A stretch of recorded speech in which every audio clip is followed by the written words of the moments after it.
supremacy is in jeopardy. Over the past several decades, our potential adversaries have closely followed both our technological advances and employment doctrine. These countries have implemented developmental programs to specifically counter our current capabilities. The challenges we face today will only grow in complexity and sophistication as our potential adversaries continue to develop, produce, and deploy new technologies. We are being challenged across the entire spectrum to include land, sea, air, cyber, and space. One of the most pervasive threats, modern ground-based air defenses, has reached unprecedented lethality. Our overwhelming success in Desert Storm highlighted the inherent vulnerabilities of our adversaries' defenses. Since then, there has been a global revolution to modernize air defense systems. At the heart of this threat is the Surface-to-Air Missile, or SAM. Since the first SAMs were deployed by the Germans in World War II, our adversaries and potential adversaries have relentlessly pursued their development in an effort to counter U.S. air power. Over time, nearly every air power advancement fielded has been matched by SAMs, becoming increasingly lethal against a greater variety of air targets at longer and longer ranges. Both Russia and China are producing state-of-the-art SAMs. Shown are several systems that are currently fielded that directly challenge our bid for air supremacy. These modern systems can engage as many as a dozen targets simultaneously, at ranges in excess of 100 miles.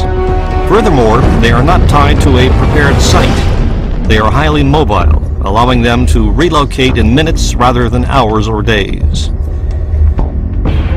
To illustrate the dynamics of the SAM threat, here is the threat ring posed by a Vietnam-era SA-2 SAM.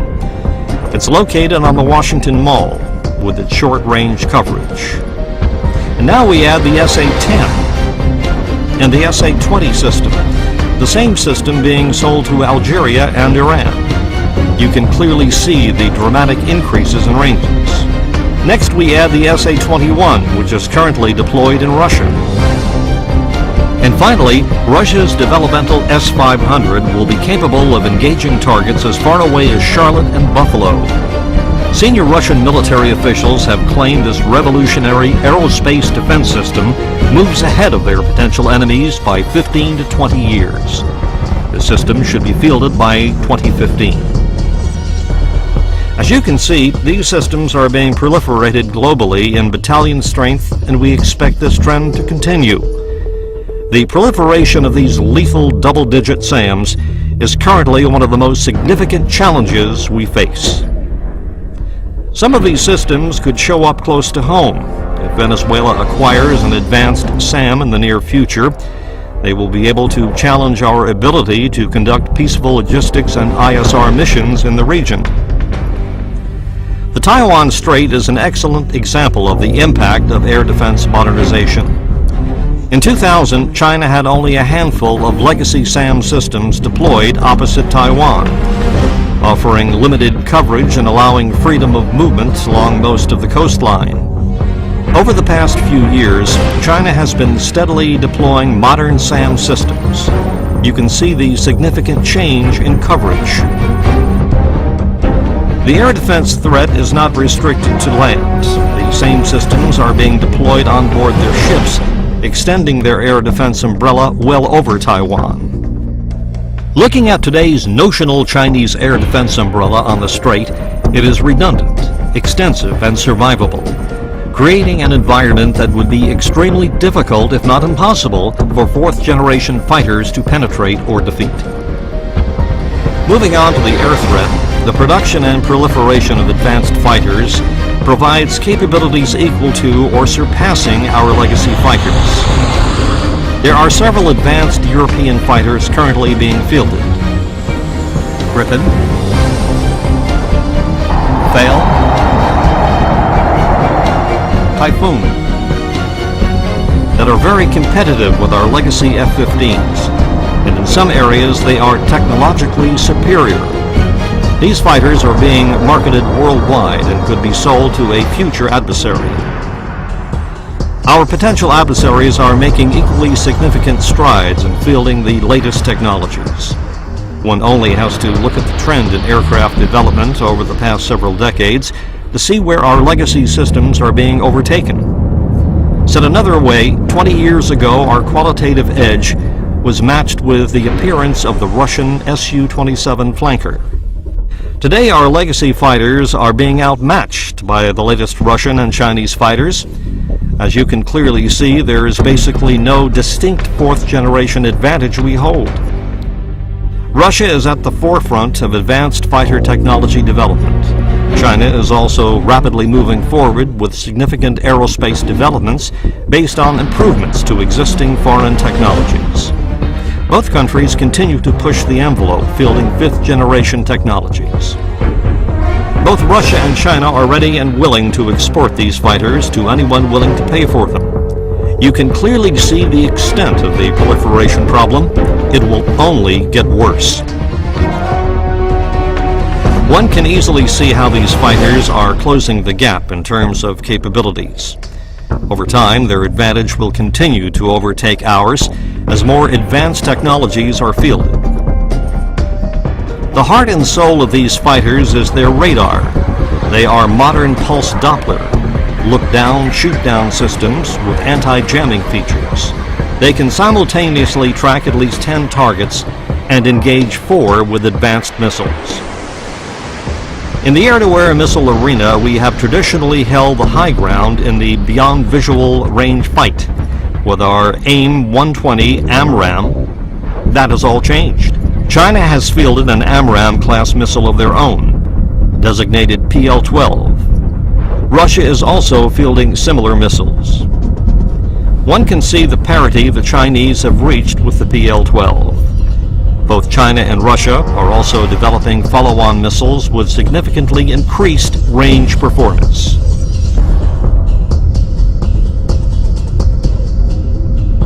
They are outpacing us in the missile arena and can directly challenge our AMRAAM superiority.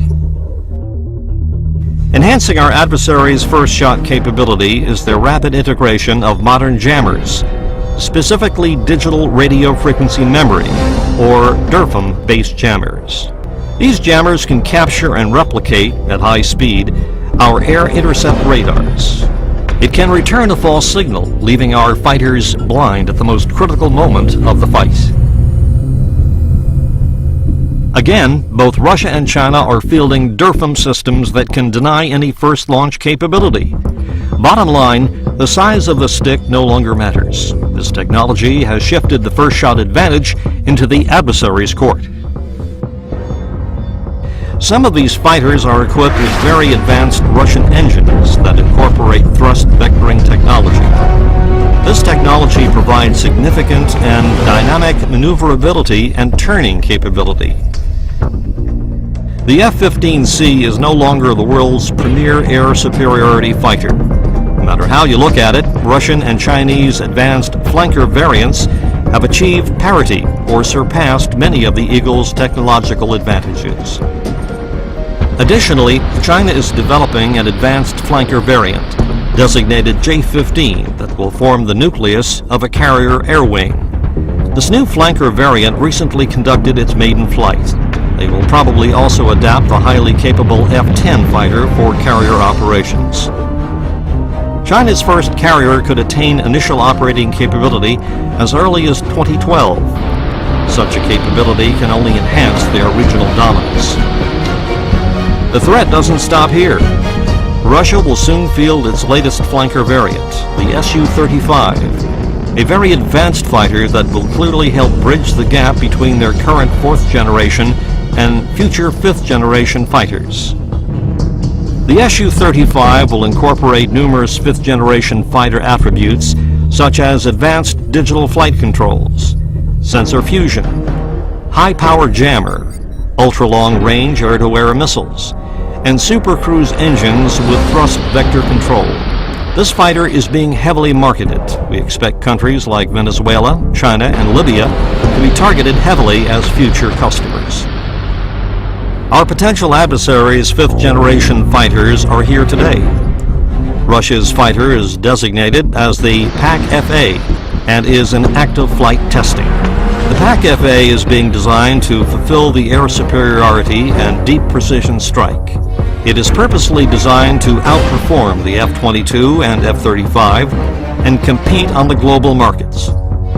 This advanced fighter is expected to be fielded by 2015. China's contender is called the XXJ. The Air Force's Deputy Commander, General He, stands firmly behind the program and is confident it will make its maiden flight by 2012 and become operational by 2018. Both of these fighters are specifically being designed to counter F-22 and F-35 capabilities. They will also likely be exported at prices that undercut the F-35. Future clients will be purchasing very advanced fighters with near F-22 capabilities in quantities rivaling F-35 production estimates. This clearly illustrates how both Russia and China are bridging the threat gap.